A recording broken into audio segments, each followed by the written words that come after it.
So, Sam's been gone for over a week now, and I can't get on with making regular videos, so movie review?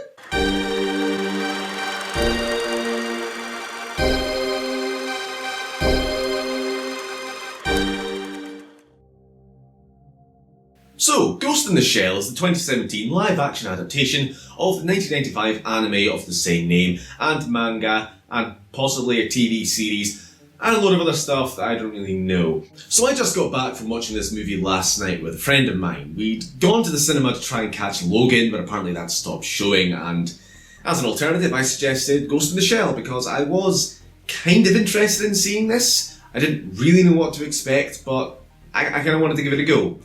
So anyway, we dumped his girlfriend to see Beauty and the Beast on our own, and the two of us got this, date night. Yeah, that worked out well. Kinda. Sorta. Everyone was happy, it's fine. So as I said, this is an adaptation, and I actually got out of my way to watch the original just a month or two ago. Wasn't entirely certain if I was going to see this movie, but in case I was, I wanted to go in with a bit of preparation, a bit to know what to expect. And to be perfectly honest, I'm really glad I did, because as an adaptation, this is pretty fucking good to that original movie. Now the story is slightly different, but visually speaking, there are a lot of similar cues, a lot of straight shot-for-shot remakes, and I really appreciated that.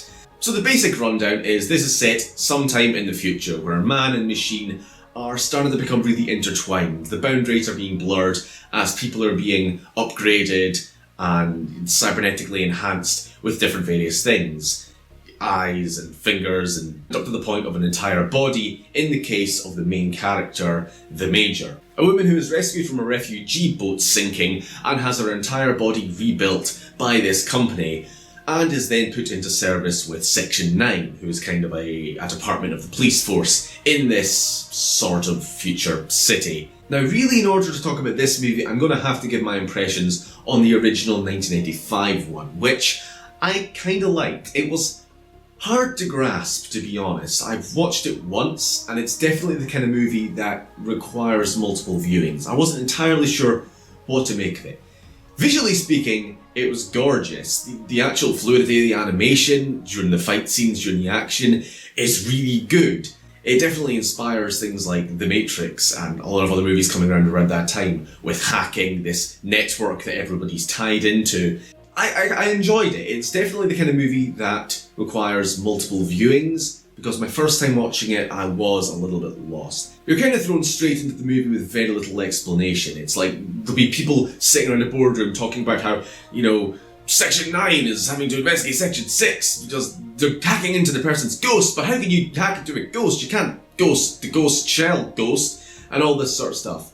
And, I followed it well enough. I understood. This is the world where there are humans and robots which are entirely synthetic, and humans who are human because they have what is referred to as a ghost, a soul, a spirit, basically a human brain, and you're human.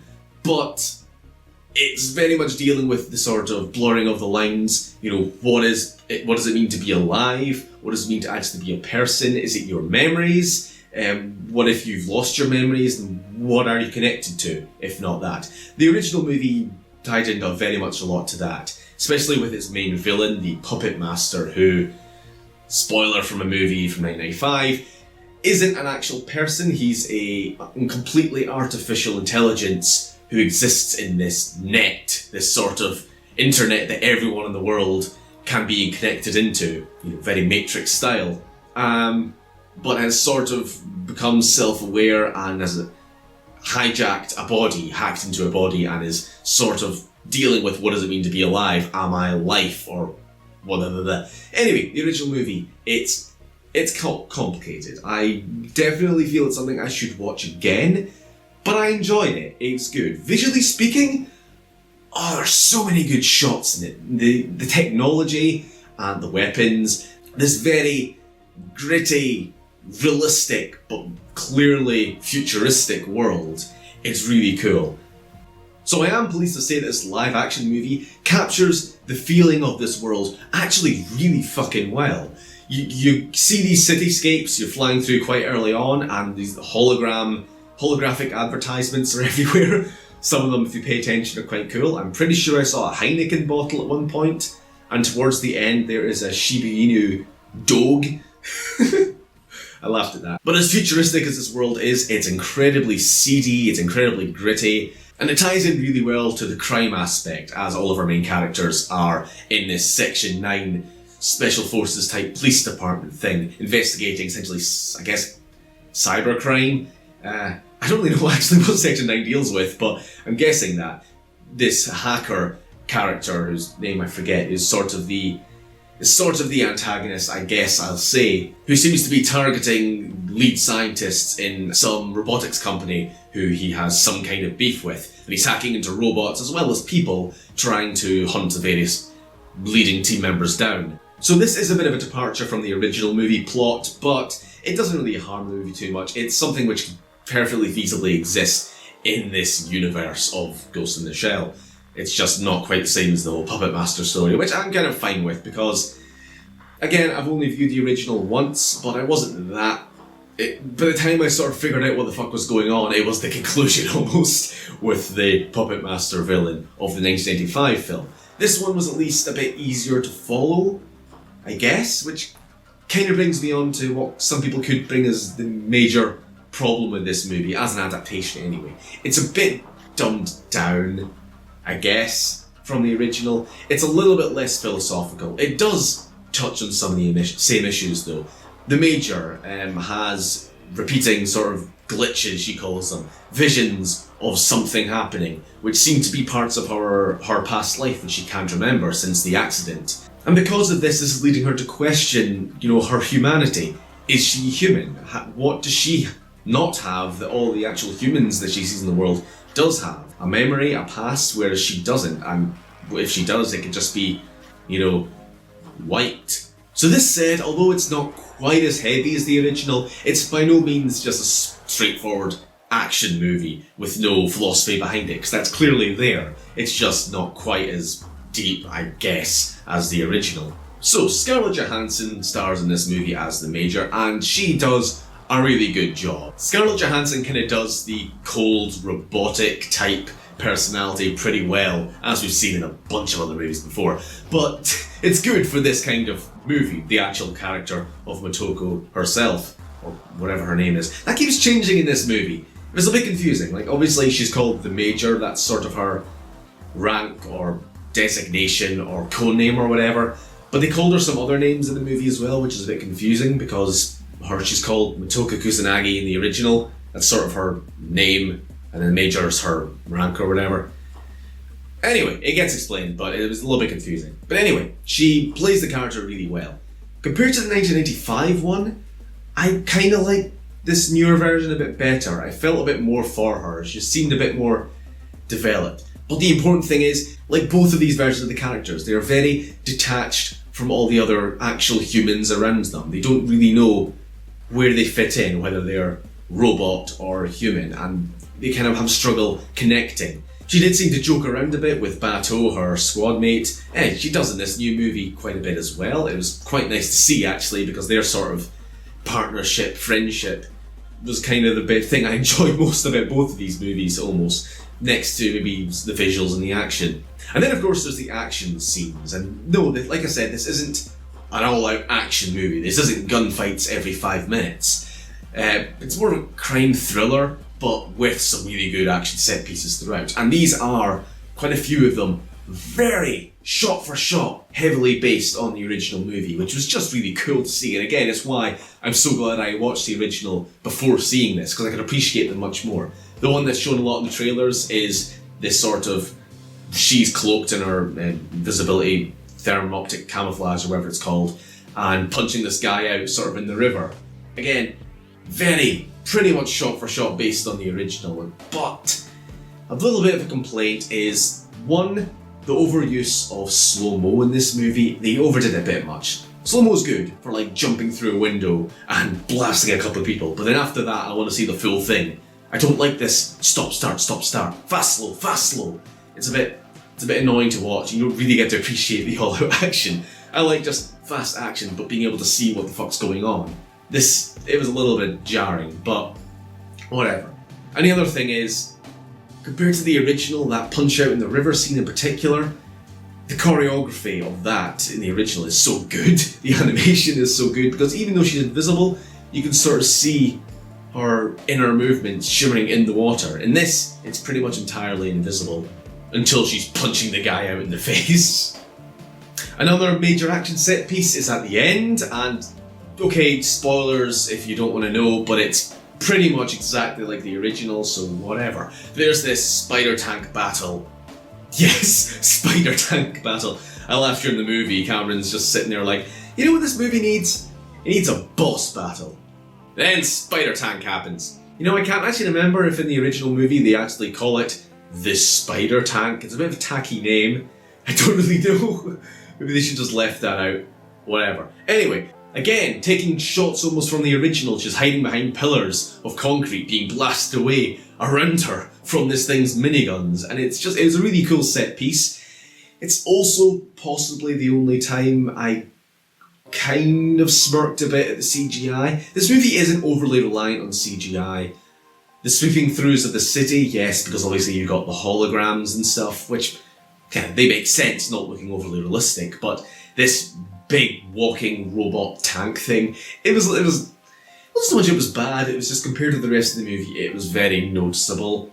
In the original, it's pretty much stationary as far as I can remember. It's just sitting there and she comes to it and it's just sort of sitting there shooting her around this sort of arena, just turning on the spot. In this thing, it comes marching in through the city and I don't know, seems a bit like overkill. Drone strike? Robot tank.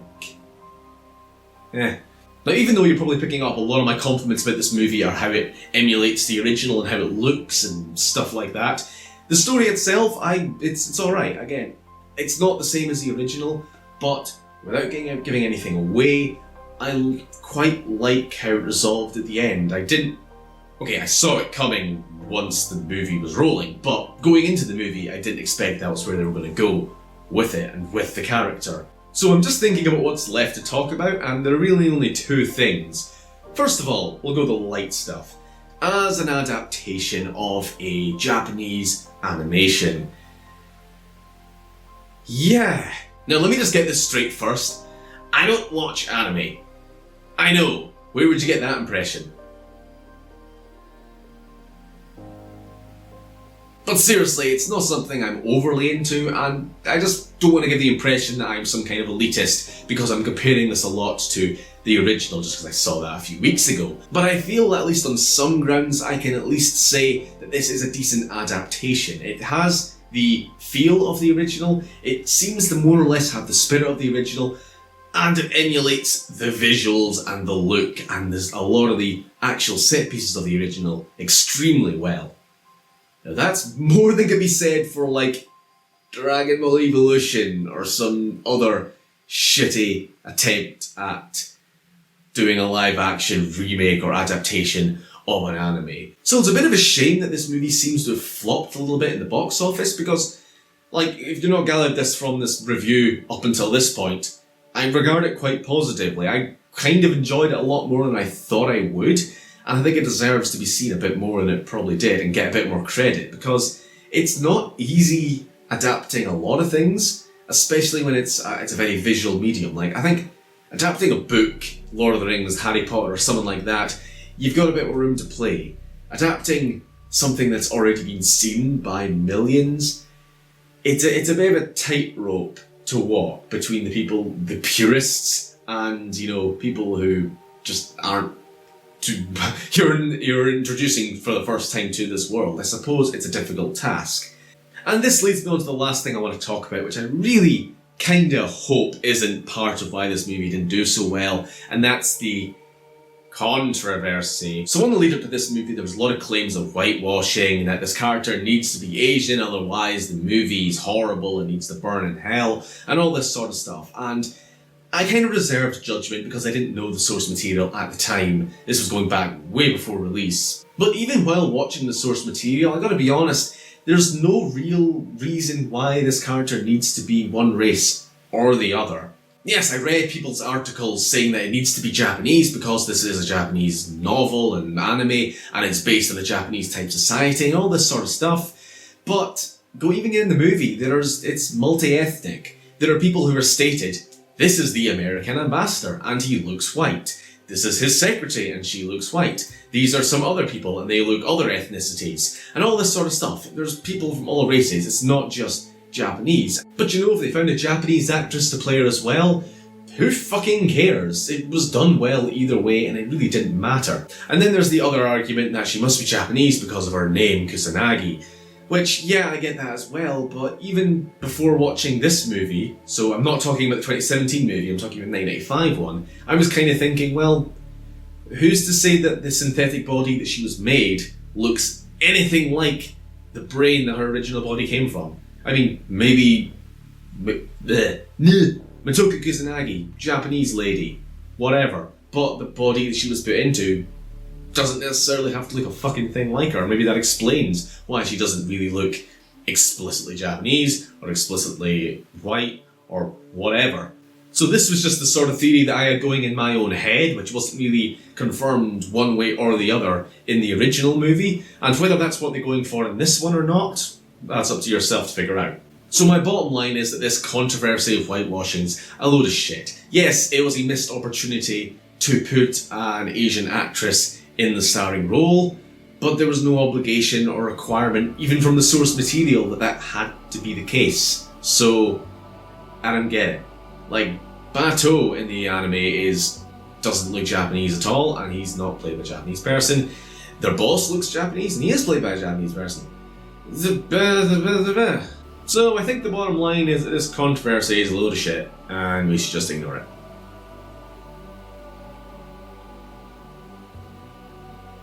So yeah, that's Ghost in the Shell. It's a surprisingly good movie. I enjoyed it a lot more than I thought I would.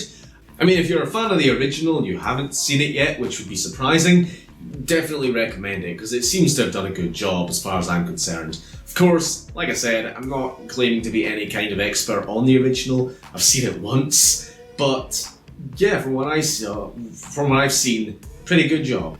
As for anyone else, well, I kind of used my friend Cameron as a barometer. He had no idea what the fuck he was in for, and he said he enjoyed it more than he thought he would. So whatever, it's a decent movie, and that's kind of why it annoys me that it's getting all this shit for no reason.